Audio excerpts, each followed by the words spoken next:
सभी दर्शकों को नमस्कार। यदि आप भी नवंबर या फिर अक्टूबर के मिड में केदारनाथ जाने का प्लान कर रहे हैं तो इस वीडियो को लास्ट तक देखिएगा। इस वीडियो में मैं आप लोगों को बताऊंगा कि केदारनाथ कैसे जाएं, केदारनाथ जाने के लिए क्या ज़रूरी चीज़ें हैं और कैसा है वहाँ का मौसम, कितना खर्चा आपका वहाँ पर आएगा और आप कैसे वहाँ तक पहुँच सकते हैं और क्या है दर्शन करने का टाइम, कब आपको ट्रैक शुरू करना चाहिए। तो यही सब जानकारी अगर आपको चाहिए तो इस वीडियो को लास्ट तक देखिए और अगर किसी को कोई क्वेश्चन है तो वो कमेंट बॉक्स में मुझसे पूछ सकते हैं। तो चलिए शुरू करते हैं। तो हम लोग गंगोत्री से सीधा निकले थे केदारनाथ के लिए और हमें देर हो गई थी, तो इसलिए हम पहली रात गुप्त काशी में रुके थे, जहाँ पर हमें एक सस्ता होटल मिल गया था। इसकी डिटेल्स मैं आपको डिस्क्रिप्शन में डाल दूंगा, तो अगर आप भी गुप्त काशी में रुकना चाहेंगे तो आप इस होम स्टे में रुक सकते हैं, जो बिल्कुल मेरे राइट में आपको दिख रहा है। और यहाँ के चार्जेस बहुत मिनिमल चार्जेस हैं अभी भी। लाइक ये एक तरीके से पीक सीज़न कह सकते हैं। तो पीक सीज़न में भी यहाँ पर हमें कमरा 700 रुपये में मिल गया था और जो डिनर था वो हमने इसके अलावा किया था, तो हमें 1100 रुपये में 2 आदमियों का रहना और खाना हो गया था। तो हम लोग गुप्त काशी में रुके थे। गुप्त काशी से ऊपर जाकर इस एग्जैक्ट लोकेशन से जो सोनप्रयाग है वो ऑलमोस्ट 35 किलोमीटर आपको रहेगा। तो हम अर्ली मॉर्निंग सुबह सुबह निकल गए थे, क्योंकि हमें सेम डे केदारनाथ का ट्रैक करना था। तो हम हमारे टू व्हीलर से गए थे। और मैं रिकमेंड करूँगा कि अगर आप टू व्हीलर से जा रहे हो तो आपके लिए ज़्यादा इजी रहेगा, क्योंकि यहाँ का जो रोड है गुप्त काशी से सोनप्रयाग के लिए वो काफ़ी ख़राब है, कच्चा है। बीच बीच में आपको थोड़े से पैचेस सही मिलेंगे, मगर मोस्टली यहाँ पर रोड ख़राब ही है और बहुत तगड़े वाला यहाँ पर ट्रैफिक जाम लगता है शाम के समय में। तो आप ट्राई करें कि अगर आप गाड़ी से भी आ रहे हैं तो आप मॉर्निंग में, अर्ली मॉर्निंग यहाँ से 5 बजे के करीब में अगर निकलेंगे तो आपको रोड खाली मिल सकती है। और सोनप्रयाग में आपको फिर भी ट्रैफिक थोड़ा बहुत देखने को मिलेगा। अदरवाइज़ अगर आप दिन में यहाँ पहुँच रहे हैं या फिर शाम में यहाँ पहुँच रहे हैं तो आपको बहुत ट्रैफिक मिलने वाला है। तो जैसे आप गुप्त काशी से सोनप्रयाग की तरफ निकलते हैं तो आपको लगभग इस 35 किलोमीटर के ट्रैवल को करने के लिए टू व्हीलर पर हमें लगा था ऑलमोस्ट 1.5 से 2 घंटा। लेकिन आप लोग, अगर आपकी किस्मत अच्छी रहे तो आप यहाँ पर 1 घंटे में आराम से पहुँच सकते हैं। तो सोनप्रयाग में आपको अपने व्हीकल को पार्किंग में लगाना पड़ेगा, जो कि यहाँ पर टू व्हीलर और फोर व्हीलर की पार्किंग आपको ईज़िली मिल जाएगी। और यहाँ के चार्जेस मिनिमल है, 150 शायद आपको गाड़ी का देना पड़ेगा और टू व्हीलर का आपको 100 रुपये तक देना पड़ सकता है, डिपेंडिंग अपॉन दी सिचुएशन। तो हर रोज़ यहाँ पर इस बार जो है यात्री बहुत ज़्यादा आ रहे हैं। तो आपको एवरी डे यहाँ पर 40,000 से 50,000 लोगों का रश देखने को मिल सकता है। तो आप अपना जो ट्रैवल है वो उसके अकॉर्डिंग प्लान करें और अपना रजिस्ट्रेशन ऑनलाइन करना मत भूलें, क्योंकि उसमें आपको कुछ डेट्स भी दी जाएंगी। तो वो डेट्स के अकॉर्डिंगली आप अपना रजिस्ट्रेशन करवाएं। वो बिल्कुल फ्री है, तो वो करना ऑनलाइन ज़्यादा इजी रहेगा ऑफ़लाइन करने के बजाय। ऑफ़लाइन भी करवा सकते हैं, बट मैं कहूँगा कि आप ऑनलाइन कर लीजिए, वो ज़्यादा इजी प्रोसेस है, तो इससे आपका टाइम बचेगा। तो जैसे आप सोनप्रयाग पहुँचेंगे, सोनप्रयाग से आप गौरीकुंड के लिए टैक्सी ले सकते हैं, लेकिन टैक्सी की लाइन बहुत लंबी लगती है और आपको बहुत मुश्किल से चांस मिलेगा कि आप टैक्सी में बैठ पाएंगे। किराया वहाँ से गौरीकुंड, सोनप्रयाग से गौरीकुंड का 50 रुपये है।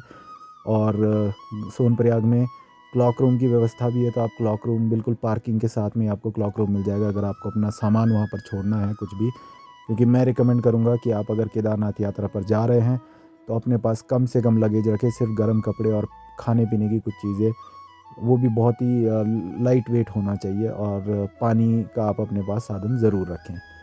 तो आप सोनप्रयाग से पैदल भी गौरीकुंड जा सकते हैं, जिसमें आपको 5 किलोमीटर का एक्स्ट्रा ट्रैक पड़ेगा।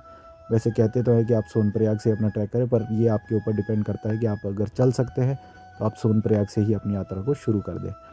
हम लोगों ने पैदल यात्रा करने का यहाँ से प्लान किया था, तो हम लोग सोनप्रयाग से ही गौरीकुंड के लिए पैदल निकल गए थे और सुबह 7 बजे हमने अपना ये ट्रैक शुरू किया था। तो आप देख सकते हैं यहाँ रास्ते में अभी भी मॉर्निंग टाइम में 7 बजे भी काफ़ी भीड़ हो जाती है। आपको यहाँ से केदारनाथ जाने के लिए घोड़े, पालकी और पिट्ठू, ये सारी व्यवस्था मिल जाएगी। और अभी ये सीज़न टाइम इनके लिए पीक आप कह सकते हो, क्योंकि मौसम ठीक रहता है तो रेट्स थोड़े हाई रहेंगे। तो मैं रिकमेंड करूँगा कि अगर आप चल सकते हैं तो आप पैदल चलिए। अदरवाइज़ अगर आप बहुत ही आपको मुश्किल होती है चढ़ाई करने में, तो आप पिट्ठू, घोड़े, खच्चर या फिर पालकी का सहारा ले सकते हैं। मैं रिकमेंड करूँगा कि आप घोड़े में जाइए क्योंकि वो थोड़ा आपको सस्ता पड़ेगा, जिसका प्राइस आपको 4000 तक पड़ सकता है। अदरवाइज़ पिट्ठू और पालकी आपको थोड़ा महंगा पड़ेगा, जिसमें आपको रेट्स 20,000 तक भी हो सकते हैं। तो जैसे ही आप गौरीकुंड से अपनी ट्रैक को स्टार्ट करते हैं, यहाँ से ऑलमोस्ट 22 किलोमीटर है केदारनाथ प्रॉपर टेंपल तक, क्योंकि यहाँ पर जितने भी बोर्ड्स लगे हैं आप उनके भरोसे मत रहिए। वो 18 किलोमीटर नहीं है, वो 22 किलोमीटर है। और अगर आप सोनप्रयाग से शुरू कर रहे हैं तो सोनप्रयाग से आपको ऑलमोस्ट 5 किलोमीटर और ऐड हो जाता है, तो ये 27 किलोमीटर का ट्रैक होगा। और सुबह के समय में आपको ऐसी कुछ भीड़ देखने को मिल सकती है गौरीकुंड के स्टार्टिंग में। और इसी भीड़ से जब आप आगे निकलेंगे तो रास्ते में भीड़ छँटनी शुरू हो जाएगी, क्योंकि सबका चलने का अपना अपना स्टेमिना है। तो आप आराम आराम से इस रास्ते पर बढ़ते चलिए। रास्ता पूरा आपको खुला मिलेगा, लेकिन भीड़ होने के कारण आपको चलने में थोड़ी परेशानी हो सकती है, क्योंकि पिट्ठू, घोड़े, खच्चर ये सब वहाँ पर चलते रहते हैं। और यहाँ पर आजकल के मौसम में कड़कती धूप है, तो धूप में ऐसा हो सकता है कि आपको चलने में प्रॉब्लम आए, क्योंकि आपको गर्मी लगेगी, आप चढ़ाई चढ़ रहे हैं, आपकी सांस भी फूल सकती है। तो मैं ये रिकमेंड करूँगा कि आप धीरे धीरे और कंटिन्यूस चलते रहें। कहीं पर भी आप अपने आप को तेज़ी से ऊपर मत चढ़े, इससे आपको प्रॉब्लम होगी। तो आप धीरे धीरे जब आप यात्रा करेंगे तो आपको ये आसान रहेगा। आप आराम से भी अगर वहाँ पर चलते हैं तो आप लगभग लगभग 6 घंटे में ऊपर पहुँच जाएंगे। ये मैं एक नॉर्मल स्पीड में बात कर रहा हूँ। यदि आप ट्रैकिंग करते हैं, आपको आदत है, तो आप इससे जल्दी भी पहुँच सकते हैं। पर आप सुंदर नज़ारे को देखते हुए यहाँ से ज़रूर आनंद लेते हुए जाएं। तो जैसे ही आप इस रास्ते में निकलेंगे, आपको जगह जगह पर खाने की व्यवस्था पूरी मिलेगी। आपको नींबू पानी, फ्रूट्स और किसी भी प्रकार का जूस, नट्स, कुछ भी आपको चाहिए वो आपको सारी चीज़ें यहाँ पर मिलेंगी। फ़र्क सिर्फ इतना है कि आप स्टार्टिंग से ही आपको रेट्स काफ़ी हाई मिलने वाले हैं। दोस्तों, मैं आप लोगों को बता रहा हूँ, हाई का मतलब बहुत ज़्यादा रेट्स हैं। अगर हमने यहाँ पर इस रास्ते में एक जगह नींबू पानी पिया था तो हमें उसके 60 रुपीज़ पे करने पड़े थे पर ग्लास, वो भी एक छोटा ग्लास था। ठीक है, तो मैं ये रिकमेंड करूँगा कि आप अगर इस रास्ते में जा रहे हैं तो अपने पास हाइड्रेशन के लिए पानी की बॉटल पूरी रखें, अपने पास ग्लूकोज़ रखें, अपने पास ओआरएस के पैकेट्स आप रख सकते हैं। और खाने के लिए आप अपने पास कुछ भी ड्राई फ्रूट्स रख सकते हैं, जो आपको काफ़ी हेल्प करने वाला है। और हाँ, दूसरी चीज़ ये कि मैं इस रास्ते में आपको बताऊँगा, आपको किसी और वीडियो में भी ये बताया गया होगा कि पूरे रास्ते में आपको नेचुरल पानी के सोर्सेज़ मिलेंगे पीने के लिए। लेकिन मैं एक चीज़ बता दूँ, वो जितना भी पानी आपको पूरे रास्ते में मिलेगा, उसमें मिट्टी आती है और उसमें कचरा आता है, जो कि मुझे नहीं लगता पीने लायक बिल्कुल भी वो पानी है। मजबूरी में आप उसे पिए, पर मैं रिकमेंड नहीं करता हूँ, क्योंकि मैंने भी वहाँ पर पानी पीने की कोशिश की और जितनी बार भी मैंने बॉटल में पानी को चेक किया है, उसमें मिट्टी थी। और अगर आप उस पानी को पिएंगे तो आप 100% वहाँ पर बीमार होने वाले हैं। एक और चीज़ मैं आप लोगों को बताना चाहूँगा कि अगर आप ऊपर चढ़ रहे हैं तो ट्राई करें कि आपके पास कोई मास्क हो या फिर कोई भी ऐसी चीज़ जिससे आप अपने मुंह को ढक सकें, क्योंकि पूरे रास्ते में आपको धूल ज़रूर मिलने वाली है। क्योंकि जो भी घोड़े की वहाँ पर लीद होती है वो साफ़ करने के लिए कर्मचारी रखे हुए हैं, और जो लीद सूख कर जब उस पर झाड़ू मारा जाता है तो वो हवा में धूल बनकर उड़ती है, जो आपको थ्रोट इन्फेक्शन 100% करेगी। तो मैं ये रिकमेंड करूँगा कि अपने मुंह को ढक कर रखें और मास्क पहन कर चलें। मैंने ये गलती वहाँ पर की थी, तो मुझे थ्रोट इन्फेक्शन हुआ और मुझे बाद में फ़ीवर हो गया और मेरा ऑक्सीजन लेवल भी कम हो गया था।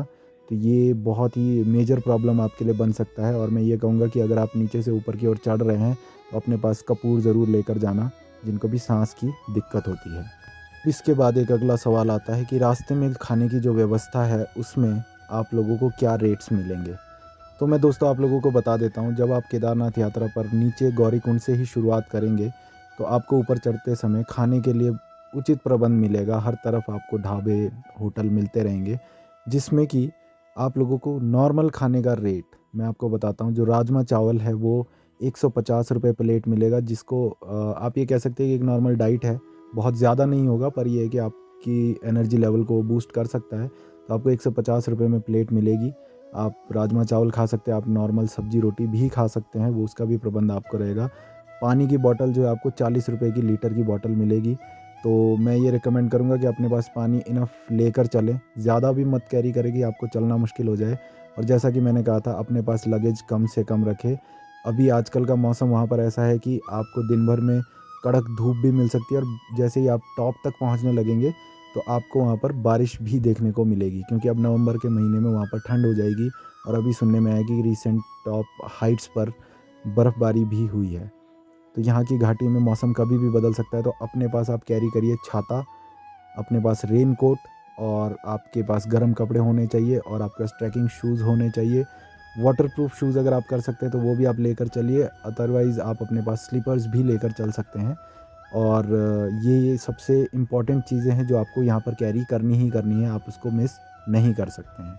केदारनाथ पहुँचने के लिए आपको हेलीकॉप्टर की व्यवस्था भी मिलेगी, तो आप उसके लिए उत्तराखंड गवर्नमेंट की ऑनलाइन वेबसाइट से हेलीकॉप्टर्स के रेट चेक कर सकते हैं। तो ये भी आपके लिए कन्वीनियंट रहेगा अगर आपके बजट में है। तो इसके अलावा यहाँ पर हेलीकॉप्टर्स की उड़ान तभी होगी अगर मौसम साफ़ होगा, अदरवाइज़ ये उड़ान को भी रद्द कर दिया जाता है। इसके अलावा जैसे ही आप केदारनाथ के बेस पर पहुँचते हैं तो यहाँ पर आपको रजिस्ट्रेशन के लिए ऐसे एक बूथ मिलेंगे जहाँ पर आप ऑफ़लाइन रजिस्ट्रेशन भी कर सकते हैं। उसके बाद आप मंदिर में दर्शन के लिए जा सकते हैं। तो बेस कैंप से मंदिर तक आपको जाने के लिए ऑलमोस्ट 1 किलोमीटर है। तो वो सीधा-सीधा रास्ता है, क्योंकि जो बेस कैंप है वहाँ से आगे घोड़े नहीं जाते हैं। तो आपको वहाँ से आगे चल के जाना होगा या फिर पिट्ठू में आपको जाना होगा। पिट्ठू वहाँ से आगे अलाउड है, लेकिन आप पैदल चल सकते हैं। यहाँ पर आपको साँस की दिक्कत हो सकती है। अगर आपको ऐसी कोई प्रॉब्लम है तो यहाँ पर आपको जगह-जगह पर मेडिकल सेंटर भी मिल जाएँगे, जहाँ पर आप अपने लिए दवाइयाँ, ज़रूरी दवाइयाँ भी ले सकते हैं, और उसके अलावा आप यहाँ से आगे मंदिर में दर्शन करने के लिए जा सकते हैं। तो अगर मैं आप लोगों को दर्शन के बारे में बताऊँ तो यहाँ पर क्या होता है कि शाम को 6 बजे की आरती शुरू होती है, तो उससे पहले मंदिर के कपाट बंद रहेंगे 3 से 6 बजे तक के लिए। तो तब तक आपको मंदिर में दर्शन नहीं करने दिए जाएंगे। उसी बीच में यहाँ पर दर्शन के लिए लाइन लगती है, तो उस लाइन में आपको लगना पड़ेगा, और मैं रिकमेंड करूँगा कि जितना जल्दी हो सके आप उस लाइन में लग जाइए, क्योंकि यहाँ पर लाइन कभी 3-3 किलोमीटर तक भी लग जाती है, वो भी मंदिर के चारों तरफ। तो बहुत ज़्यादा भीड़ होने के कारण ये सारा प्रबंध करना पड़ता है। इसके अलावा यदि आप लोगों को यहाँ पर ऐसे तिलक लगवाना है या फिर ये वाला जो टीका लगवाना है, बहुत सारे लोग चाहते हैं कि उनके माथे पर भी ऐसा त्रिशूल बने और ऐसा टीका लगाया जाए। तो इसके लिए मंदिर परिसर में बहुत सारे बाबा जो हैं वो बैठे रहते हैं।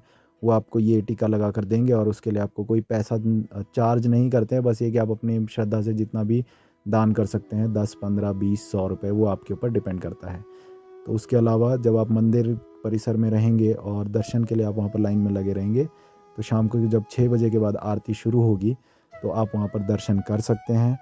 थोड़ा सा समय लगेगा, क्योंकि आजकल श्रद्धालु बहुत जा रहे हैं, क्योंकि नवंबर में कपाट जो है बंद हो जाएंगे, और मौसम यही है जिसमें आपको ईज़िली आप यहाँ पर पहुँच सकते हैं और आपको दर्शन हो सकते हैं, और कोई ज़्यादा दिक्कत की बात नहीं है।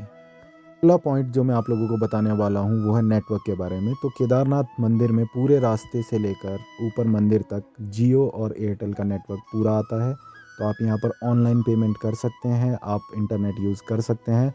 और दूसरी एक चीज़ जो सभी के मन में ये डाउट रहा होगा कि क्या आप यहाँ पर मोबाइल फ़ोन या कैमरा यूज़ कर सकते हैं, तो मंदिर परिसर में आप मोबाइल फ़ोन और कैमरा यूज़ कर सकते हैं, कोई रोक टोक नहीं है। आप आराम से जाइए, आप फ़ोटोज़ खिंचवा सकते हैं। सिर्फ मंदिर के अंदर फ़ोन ले जाना अलाउड नहीं है, मंदिर में कोई भी फ़ोटोग्राफ़ी अलाउड नहीं है, लेकिन बाहर आप किसी भी तरीके से वीडियो और फ़ोटो ले सकते हैं। रहने की व्यवस्था, तो केदारनाथ में इतना ज़्यादा रश है कि आपको वहाँ पर शायद रहने के लिए कमरे ना मिले, और अगर मिले भी तो वो काफ़ी महंगे हो सकते हैं। इनके प्राइसेस 1000 रुपये से 2000 रुपये और उससे ऊपर भी हो सकता है। तो मैं आप लोगों को एक रिकमेंडेशन देता हूँ कि यहाँ पर आपको बेस कैंप पर ही बहुत सारे टेंट मिल जाएंगे, जिनका प्राइस 500 रुपये पर पर्सन रहेगा, जिसमें आप 2 बेड, 3 बेड या फिर 4 लोगों का, 6 लोगों का टेंट ले सकते हैं आराम से, और अपनी रात गुजार सकते हैं। इतनी ज़्यादा दिक्कत वाली बात नहीं रहेगी। उसमें आपको गद्दा, रज़ाई और पिलो सब मिलेगा, और उसमें चार्जिंग पॉइंट और लाइट की व्यवस्था भी रहती है, और आप आराम से अपनी रात यहाँ पर गुजार सकते हैं। दूसरी चीज़ ये कि आप यहाँ पर अपना पर्सनल टेंट अभी फ़िलहाल के लिए नहीं लगा पाएंगे, क्योंकि लोकल्स जो है वहाँ पर, उन्होंने वहाँ पर पहले से ही टेंट लगा रखे, तो आपको शायद किसी स्पेशल परमिशन की ज़रूरत पड़े, लेकिन आप अपना पर्सनल टेंट फ़िलहाल तो नहीं लगा सकते हैं, इतना जहाँ तक हमें मालूम है, क्योंकि हम भी वहाँ पर कैंपिंग नहीं कर पाए, लेकिन हमने टेंट ही लिया था। और रात को काफ़ी ठंड बढ़ जाती है, तो मैं ये कहूँगा कि आपको जो भी गर्म कपड़े आप अपने साथ लाए हैं, आप प्लीज़ नीचे से ही ट्रैक से ये अंडर एस्टिमेट ना करें कि गर्मी है तो आपको ऊपर गर्मी ही लगेगी। ऐसा नहीं है, ऊपर बहुत ठंड हो जाती है, रात में टेम्परेचर माइनस में चला जाता है। तो अपने पास ज़रूर से ज़रूर गर्म कपड़े ज़रूर रखें, और अपने आप को सुरक्षित रखें, और अपने साथ जितनी भी मेडिसिन्स हैं वो आप कैरी ज़रूर करें, जिसमें पेन किलर, सिर दर्द की दवाई, और आपको डाइसेंट्री की दवाई, और जितने भी अदर कोई भी किसी को प्रॉब्लम है तो उसके लिए भी आप मेडिसिन ज़रूर रखें। आप लोगों को टेंट की ज़रूरत पड़ती है तो मैं डिस्क्रिप्शन में एक नंबर दे दूँगा जो वहीं के लोकल है जिनका बेस कैंप में टेंट है। ये है सुनील भाई और आप इनसे कॉन्टैक्ट करके आप मेरा नाम लीजिए, आपको उचित प्रबंध करवा दिया जाएगा जिसमें आपको टेंट में रहने की सुविधा मिल जाएगी। इसके अलावा मॉर्निंग में आप अपनी यात्रा 4 बजे से शुरू कर सकते हैं और आप पूरी रात ऊपर चढ़ सकते हैं और रात को ऊपर से नीचे भी उतर सकते हैं कि पूरे रास्तों में आपको लाइट्स मिलेंगी और लोग चलते रहते हैं तो आपको कोई प्रॉब्लम नहीं होगी। मैं सिर्फ ये रिकमेंड करूँगा कि अगर मौसम ख़राब है तो रात में ना चले, अदरवाइज़ अगर मौसम साफ़ है तो आप आराम से ऊपर चढ़िए और आराम से आप नीचे उतर सकते हैं, कोई दिक्कत वाली बात नहीं है। ये थी जानकारी केदारनाथ यात्रा करने की जिसमें मैंने ये यात्रा को कंप्लीट किया था। तो अगर आप लोगों को कोई भी प्रश्न रहता है तो आप कमेंट बॉक्स में लिख कर ज़रूर पूछें। मैं ट्राई करूँगा कि आप लोगों के क्वेश्चन का आंसर दिया जाए और मैं दुआ करता हूँ कि आप लोग भी इस बार केदार बाबा के दर्शन करके ज़रूर आएँ। तो कमेंट बॉक्स में जय बाबा केदार लिखना ना भूलें और चैनल को सब्सक्राइब करें ऐसी इन्फॉर्मेटिव वीडियो के लिए। मैं मिलता हूँ आप लोगों से आगे, तब तक के लिए जय बाबा केदार, जय केदारनाथ धाम।